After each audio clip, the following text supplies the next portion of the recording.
How do you survive being forgotten by the world for 50 years, only to become its most trusted voice?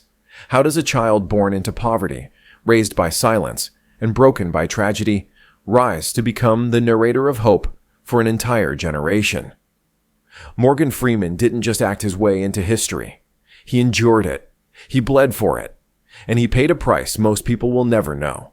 Before he was God on screen, before the Oscars, before the narration that steadied our hearts, he was a starving actor, sleeping in rented rooms, too poor to eat and too proud to quit.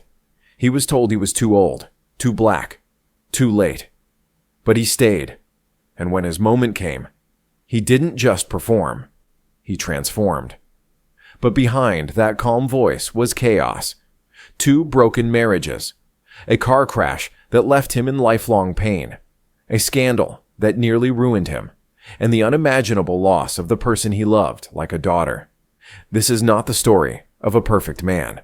This is the story of how Morgan Freeman refused to vanish, and why, even now, at 88 years old, he still wakes up with pain in his body, but purpose in his voice. Morgan Freeman was born on June 1, 1937, in Memphis, Tennessee, the youngest of 5 children. His mother, Edna, scrubbed hospital floors and worked as a nurse's aide. His father, Morgan Porterfield Freeman Sr., owned a small barber shop but struggled to keep it afloat. The Freeman family lived in poverty so deep it shaped Morgan before he even understood it.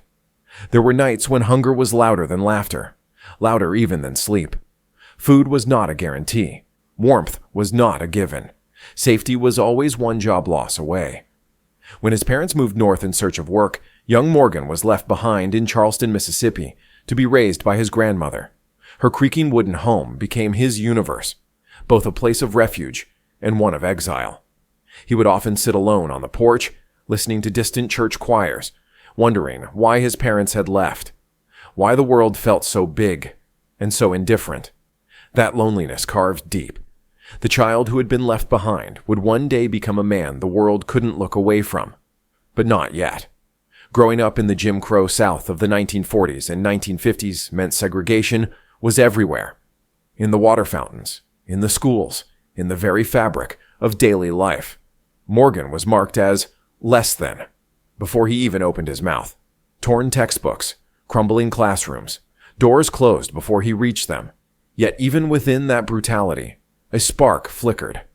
At 9 years old, Morgan stood on a school stage for the first time. The play was simple. The applause was modest. But in that moment, under cheap classroom lights, something extraordinary happened. The silence cracked. For the first time, he felt seen. From that day on, acting was more than a hobby. It was salvation, a way to tell the world, I exist.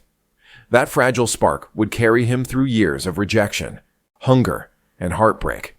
But it would not shield him from life's cruelty. In 1961, Morgan was 24 years old when he lost his father to liver failure. Cirrhosis. The man whose absence had shaped so much of his childhood now disappeared entirely. The loss left a wound not of rage, but of silence, a confirmation that life could take more than it gave. With no money for college and no clear path, Morgan enlisted in the U.S. Air Force. For a time, he dreamed of flying fighter jets, but sitting in the cockpit, surrounded by instruments of war, a deeper truth emerged. I wasn't meant to kill, he said, and with that, he walked away. He traded military structure for artistic chaos. Los Angeles, the Pasadena Playhouse, day jobs at Los Angeles City College just to survive, rent paid in scraps, meals that weren't meals at all, just stale bread and weak coffee. Casting agents turned him away, sometimes without a word, often without a glance, because of his skin, because of his age, because of his softness. Still, he refused to break. He moved between L.A., San Francisco, and New York, chasing crumbs of work, dancing, auditioning, waiting, starving. He vowed, I'll starve if I must, but I will act. His first film, Who Says I Can't Ride a Rainbow, came in 1971. No one noticed. In the 1970s, he became a regular on The Electric Company.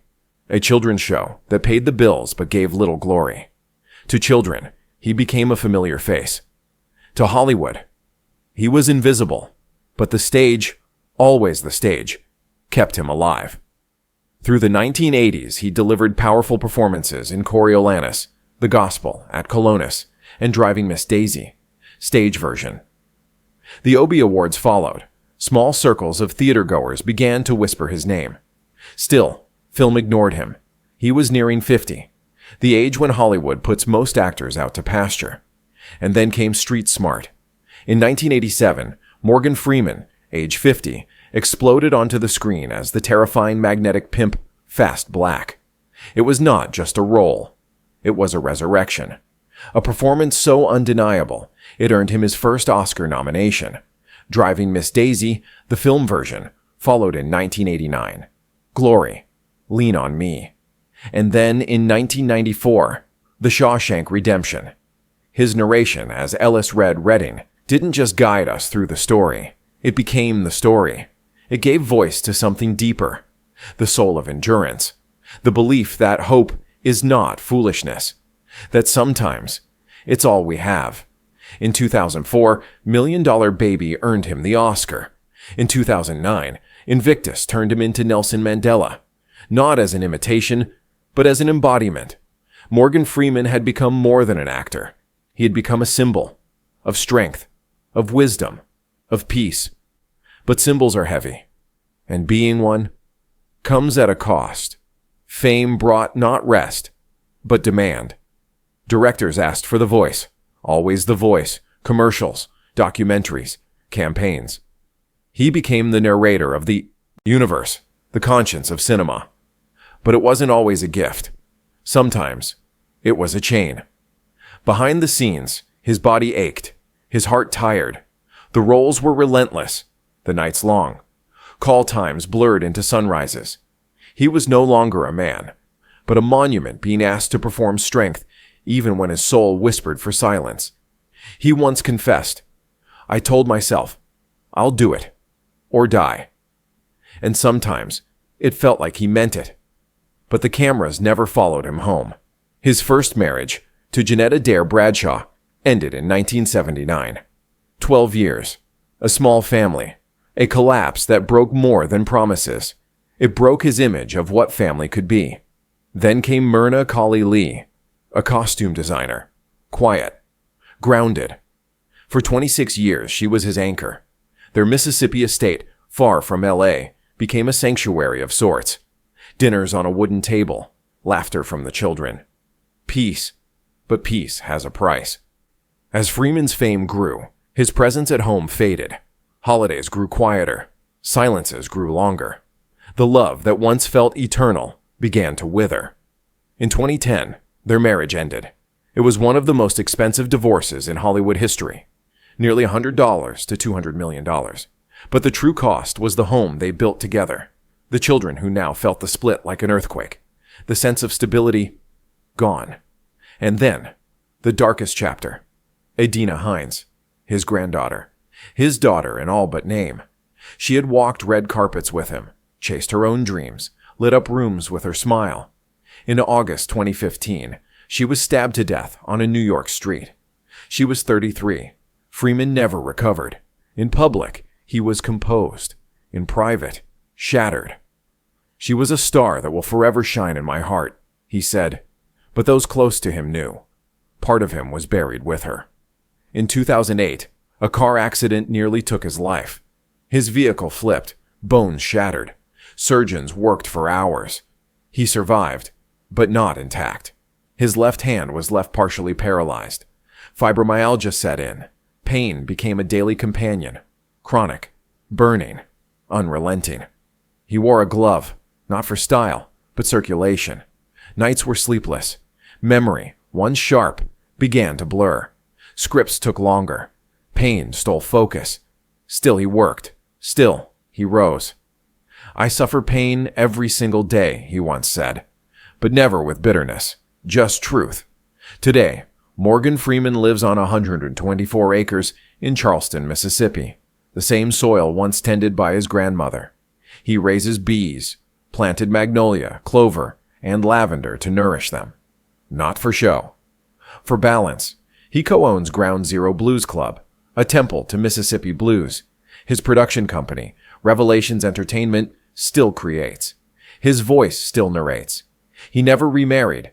His children, Alonzo, Dana, Morgana, Saifullah, are grown. But the laughter of Adina still echoes in his halls. And in 2025, he lost his longtime friend Gene Hackman. Another reminder that time spares no one, not even legends. He is 88 now, the body slower, the memory gentler, but the dignity unshaken. He has given millions to education, environmental causes, policing reform, animal rescue, and hurricane recovery. He says, "Giving is like planting trees whose shade you may never live to see." He plants anyway, not for legacy, but because he understands some things are worth doing even when no one is watching. Morgan Freeman is not perfect. He's not invincible.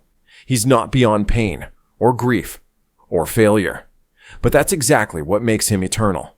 His greatness is not in the roles he played, but in how he lived them. With humility, with endurance, with a quiet, unbreakable grace. And so, if his voice ever steadied your heart, if his story ever gave you strength, let your gratitude be known. Because in a world filled with noise, Morgan Freeman taught us all how to listen and how to endure. If this story moved you, like the video, subscribe for more stories that dig beneath the surface, and tap the bell so you don't miss a future upload. Thank you for watching.